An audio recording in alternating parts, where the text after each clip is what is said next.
decades later, the 1997 Apple Cup still resonates. Seattle, AP, the booming baritone voice came across the public address system at Husky Stadium, reverberating off the cantilevered roofs covering the north and south stands. Lou Gellerman, the voice of Washington football, had a message to share. Words those clad in purple and gold never thought would be uttered inside their home stadium. From the athletic department at the University of Washington, Washington State, good luck at the Rose Bowl.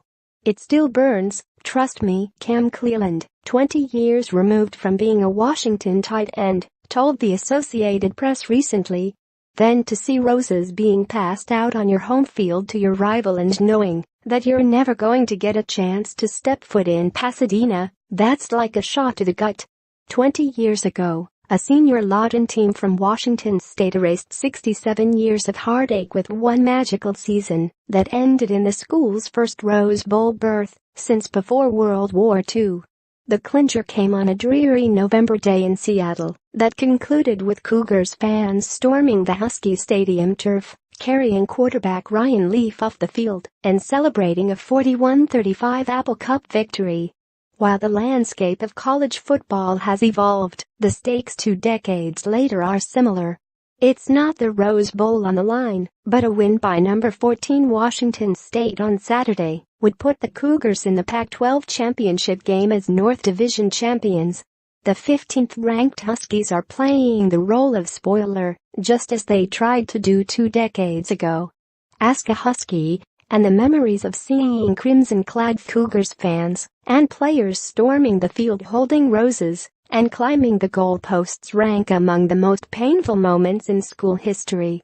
If I had to sit down and really write a book or a significant chapter of any game that I've played, I think I remember more details about that singular game than any game I ever played in high school, college or pro, said Brock Huard, Washington's quarterback that day. Ask a Cougar, and there has been no greater victory in Washington State history. I had sat there and listened to poor Cougars can't beat the Huskies for many years as a student athlete, as an assistant coach and a head coach, former Washington State coach Mike Price said. I didn't win too many there in all Husky Stadium, so when we were able to win that game it was tremendous, especially with the Rose Bowl writing on it. It was just fabulous. The divide between Washington and Washington State is stark. Urban, white-collar Washington. Rural, blue-collar Washington State. The 1997 season amplified all those differences. Washington began the season ranked number 4 in the country. Washington State was unranked. Huard was being touted as a possible Heisman Trophy candidate. Leaf was an afterthought. But on that November day, Leaf was the one carried off the field on his way to being a Heisman finalist. Huard was the one answering questions about throwing 5 interceptions. He was the opposite of me in every way, Huard said. He was braggadocios. He was bombastic. He was having raging success. Everything that could go right in his season went right. He was bigger than life. And I just wanted to pop that balloon and beat that guy in every single way. Of all the colorful figures on the field that day, none topped Leaf. He threw for 358 yards and 2 touchdowns in the game.